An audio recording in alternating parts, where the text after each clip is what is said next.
Yes, this is DJ Poppy Ruski with Ruski Productions.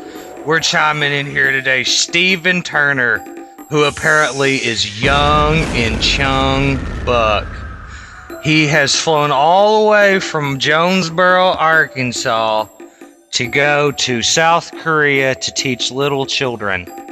So, Stephen, tell me a little bit about yourself. How old are you? What have you done with your life so far?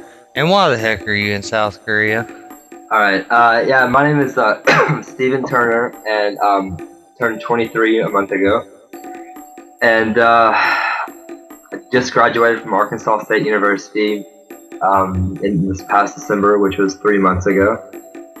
And I'm here basically to pay off student loans by teaching small Korean children. How much do you owe in student loans? Do you know? I owe $30,000. That's pretty rough. Yeah, it's very rough. Hoping that Obama forgiveness for the debt thing swings in, huh? That would be nice. Yeah. I'm not going to bank on it, but that would be nice. So, what age range students are you teaching? I teach 1st through 6th grade, which is they're about 7 years old to about 14. All right. Do you have any bad ones in your class? God, yes. Yes. I've got one in each class, but yeah, I've got. What's the worst thing that you've had to deal with from these kids so far?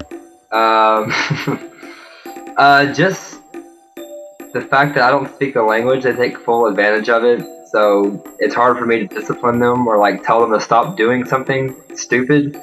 And I mean, I have this one kid. My 2nd grade class is by far the worst one that I have. They're just terrible. And I've got this one kid in particular, and like he's crazy. And like, I mean, he'll just like scream no at me and won't sit down, and he jumps from desk to desk. I've had to like physically pick him up and like move him to a corner. That's probably the worst thing. Any corporal punishment? Does any of that thing go down? Okay, well, it's actually illegal here, but teachers find ways to get around it. It's kind of funny, like, you can't actually hit a child, but like, you can make them like stand up with their arms like above their head, like straight up, and they have to do it for several minutes, and it gets really tiring for them at some point. Yeah, just things like that. I mean, nothing like too severe, but that's probably the worst I've seen so far. Did they formally train you in this form of child abuse? Did you have to go to like workshops for it or anything? No. it's left to our own creativity. How are your coworkers, your boss, your principal, I guess, or how's that all going? Do you get along with everyone pretty well? Yeah, I get along with everybody. My co-teacher's pretty cool. He speaks pretty good English. He's probably like 4 or 5 years older than I am.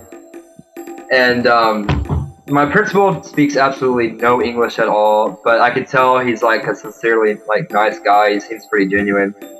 Like my coworkers of the opposite sex, like it's always really kind of awkward because South Korea kind of has this 1950s attitude, like 1950s American attitude when it comes to like women working. It's kind of strange. So like men and women like don't sit together when they eat, and like they don't like just talk to each other along the hallways. So they're always like, I'm really always kind of like really awkward around most of the teachers there that are women, which makes up probably the majority of the staff there. I mean, overall, I mean, I really do like everybody that I work with. So it's a major plus. That's good. Have you gotten paid yet? Yes, I got paid actually 2 days ago. How big was your first check, if you can divulge that? I got my settlement fee. Like I had to pay for my own plane ticket here, so that was included, which I basically got $4,000. But I make $2,500 a month. That's my salary. Okay. How does the curriculum differ from the school system here and the school system in South Korea? It's as far as public schools go, it's almost the exact same. As far as the curriculum is concerned, I can only really speak from one angle, like from English, and they take English extremely seriously here. Like I mean, I'm here. I mean, if that's not an indication of how much money the South Korean government pays for their English programs, like they hire thousands and thousands of foreigners each month just to come here and teach them English. Like I heard one story that South Korea spent $3 billion on building a fake airport where you can go in and like there's an English speaking person on this plane that never leaves the ground, and you basically go there and just like go on the plane and act like you're about to take off, and you just like practice English there. Like, and they spent $1 billion something on that. Wow. So I mean, they take English very seriously here. So, but other than that, I would say that 50% of my students go to Hagwons, or which are basically private schools, and so 50% of my kids go to school from 7 o'clock in the morning to about 10 o'clock at night. What typically do you teach? Just straight English, or is there any kind of like anything else? Yeah, they want me to teach like basically, I mean, conversational English. So we don't really focus on grammar too much. It's just basically their speaking ability. Okay. And pronunciation.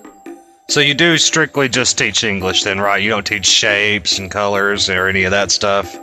Yeah, I do. Like, I mean, actually today, I taught about animals and body parts, things like that. But I mean, every now and then, like, I mean, I'll have an exercise where I'm asking them to give me directions to their, like, from the school to their house, or act like they're ordering a pizza on the phone, or like going to a restaurant. But like, I try to build the vocabulary up as much as I can. All right, let's I guess move outside of the classroom. I can see you on the screen, but obviously for the purposes of this podcast, we're not broadcasting video. So just go ahead and describe like what your street looks like, kind of, and what kind of area of town you're in, and what's your apartment like, and that kind of stuff, your living area and your territory. Okay. Yeah, my apartment is extremely tiny. I walk in and there's a kitchen immediately right there. I would say, honestly, I mean, it's probably the size of a public bathroom. That's it's just extremely tiny. I don't own, really, really rare to have an oven in Korea, so I don't have an oven. It's my bed takes up the fourth of my room, maybe even half of my room. It's just extremely tiny. And, there's virtually no architecture whatsoever in Korea. It's just like square, concrete, gray buildings stacked on more gray square concrete buildings covered in neon lights. So, I mean, everything looks kind of gaudy. It's just really, I mean, everything kind of looks run down, but it's all, I guess they use the neon lights to try to, I don't know, brighten it up a little bit. But my street, I live on top of a restaurant, a Cheonbuk restaurant, and there's nothing but restaurants and brothels on my street. Apparently, I live in the red light district. Just looking out of my window, I can see like 5 brothels, and the rest are restaurants. Like, that's about it. Have you visited the brothels? I have not. Would you send me back a T-shirt or something? From a brothel? Yes, or a coffee mug, or a coaster, or something like that. Some cheese fries. Throw me a bone here. Cheese. I'm sure they have them there too. I'm sure. Yeah, that's a good point too. Have you seen any Americanized restaurants or anything like that where you can get a cheeseburger? I'm sure there's a McDonald's or something. Yeah, there's McDonald's and Burger King and Wendy's and Outback Steakhouse. I've seen that, and yeah. But in my town, there aren't any Western restaurants except for one, and it's called Boiteria, and it's basically a McDonald's knockoff, except they actually cook the food, but it's just like McDonald's almost. Tell us about the sucking on the fish thing. What is the restaurant where you get your toes sucked on, and have you got your toes sucked on yet? I have not had my feet sucked on yet. I think that's almost exclusively in Seoul, which I'm going to Seoul tomorrow for the first time. I'm pretty stoked about that, and I might check that out when I'm there.